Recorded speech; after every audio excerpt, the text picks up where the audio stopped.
After the end of World War II, the world was split into two, East and West. This marked the beginning of the era called the Cold War.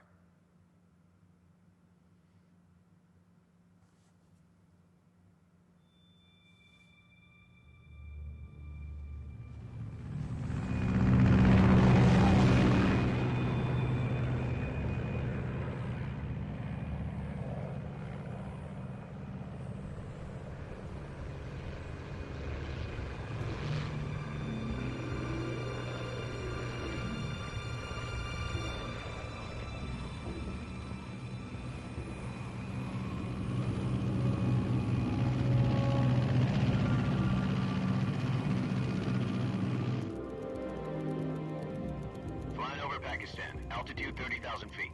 Approaching Soviet airspace. 20 minutes to drop off. Commencing internal depressurization. Equipment check. Arm main parachute. All right. You ready to go? Drop zone still showing a high pressure mass. Cav okay. Good. We've got high visibility.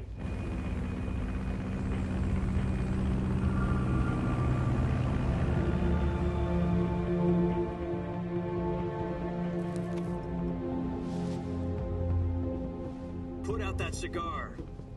Connecting oxygen hose to interior connector. Put on your mask.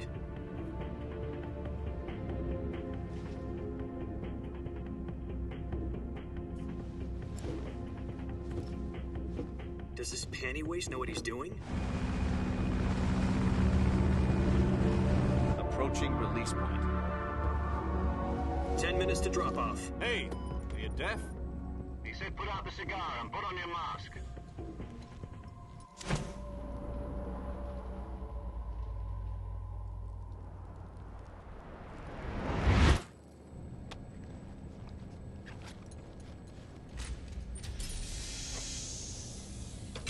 Depressurization complete. Checking oxygen supply.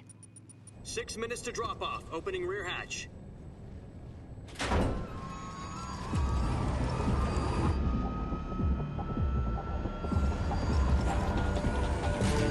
Sunrise.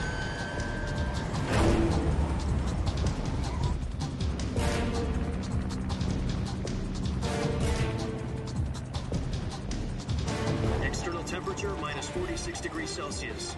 2 minutes to drop off. Stand up. You'll be falling at 130 miles per hour. Try not to get frostbite from the wind chill. 1 minute to drop off. Move to the rear. Activate bailout model. This is one for the history books. The world's first halo jump. 10 seconds to drop off. Stand by. Status okay. All green. Prepare for drop off. Countdown. 5, 4, 3, 2, 1. Spread your wings And fly. God be with you.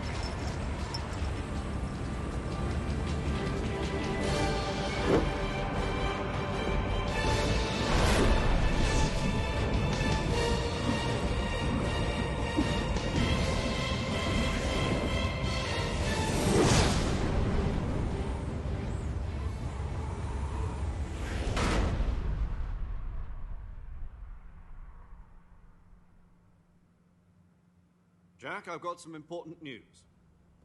The head of the CIA has finally given us the green light for the Virtuous mission. Virtual mission? No, the Virtuous mission. The future of our Fox unit depends on it. If it succeeds, we'll be officially organized into a unit. Virtuous mission?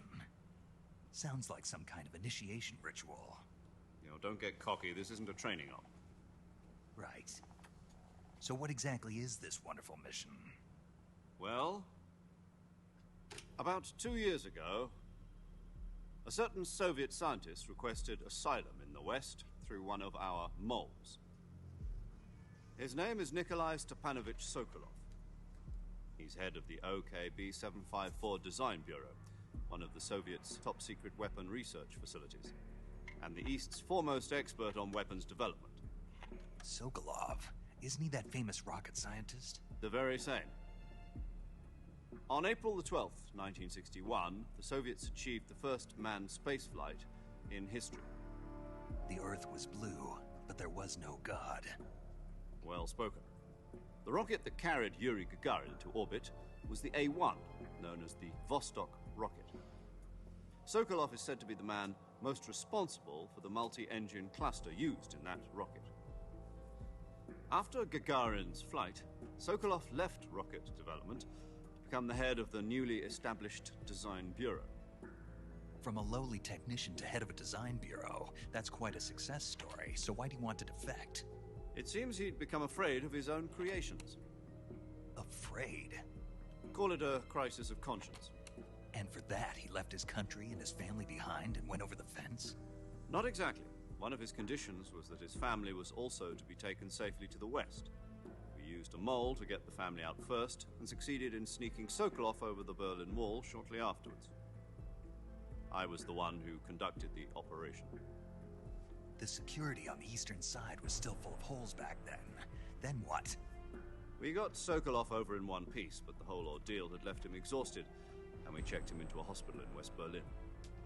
It took him 2 weeks and more than 600 miles to get from the research facility in the Soviet Union to Berlin. He was in no condition to say anything coherent. And it was only a week later that we had something much bigger on our hands. The Cuban Missile Crisis. October the 16th, 1962, President Kennedy received word that the Soviets were in the process of deploying intermediate-range ballistic missiles in Cuba. The President demanded that the Soviets dismantle and remove the missiles. At the same time, he announced a naval blockade to prevent further missile shipments from reaching Cuba. But the Soviets didn't back down, instead placing their armed forces on secondary alert. Soviet transport ships carrying missiles continued on course towards Cuba. US and Soviet forces went on alert for an all-out nuclear war. Frantic negotiations were conducted through the UN's Emergency Security Council and unofficial channels to end the hair-trigger standoff.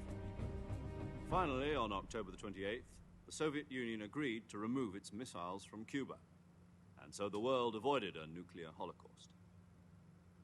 But in order to get the Soviets to pull their missiles out, we had to make a deal. You mean the one where the US agreed to remove its IRBMs from Turkey? No. The Jupiter IRBMs deployed in Turkey were obsolete, and we were going to get rid of them anyway.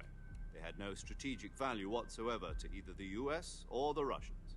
The Turkey deal was a ruse, a cover story that was fed to the other intelligence agencies around the world. So what did the Russians really want? Sokolov. They wanted us to return Sokolov. You mean the Soviets pulled out of Cuba just to get their hands on Sokolov? That's right. What the hell was he working on? At the time, we had no idea. We were running out of time. It was either give up Sokolov or risk full-scale nuclear war. In the end, we had no choice. President Kennedy gave in to Khrushchev's demand. The next day, I got Sokolov out of the hospital, handing him over to agents on the eastern side. Sokolov kept on screaming, "Save me," until he disappeared from my sight. Then, a month ago, we received some new information from one of our moles. About Sokolov? Yes.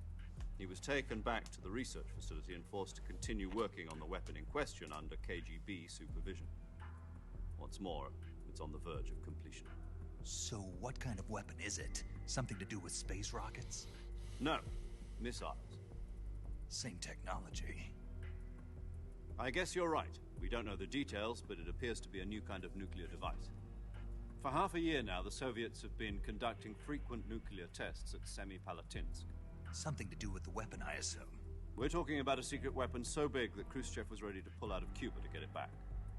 Is Sokolov still in the facility? No. According to our intelligence, he's in Selino-Yarsk, a place in the mountains about 3 miles to the west that's known as the Virgin Cliffs. The Virgin Cliffs. Nice name for a virtuous mission. They moved him there just recently. Why? Apparently, they're conducting a field test of the weapon, but it's our best chance to get him back. This mission would never have been possible if he was still in the research facility. This is our last chance. Sokolov must have known that too when he contacted us.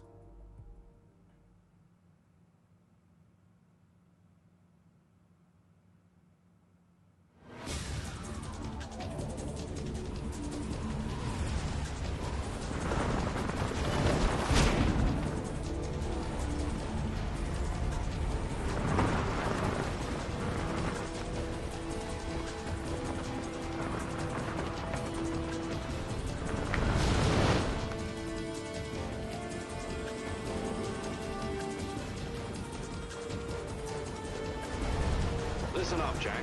Your mission is to infiltrate Selino Yask in the Soviet mountains, ensure the safety of Sokolov, and bring him back to the West.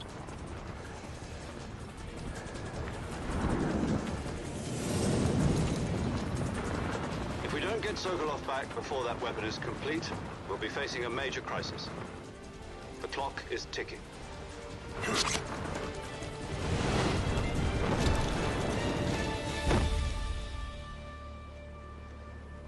Once we've confirmed the rescue of Sokolov, stand by at the recovery point. A recovery balloon will be dropped at that point. Helium will be pumped into the balloon to inflate it. The process takes about 20 minutes. Once it's complete, the gunship's arm will latch onto the balloon and pull it up. The Fulton surface-to-air recovery system. I'm familiar with the theory. It's been combat-proven.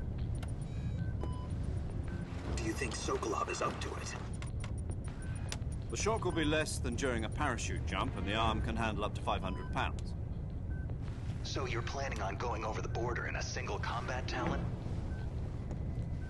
She's equipped with two 6-barrel 20mm Vulcan cannons, as well as two 40mm machine guns. Sounds like she could hold her own against a battalion of tanks. Even with the fuel in the reserve tank, we're facing a 4-hour time limit. If all goes well, it shouldn't take more than a few hours. Home in time for dinner. But if anything goes wrong, you'll be eating dinner, breakfast, and all the rest of your meals in the jungle.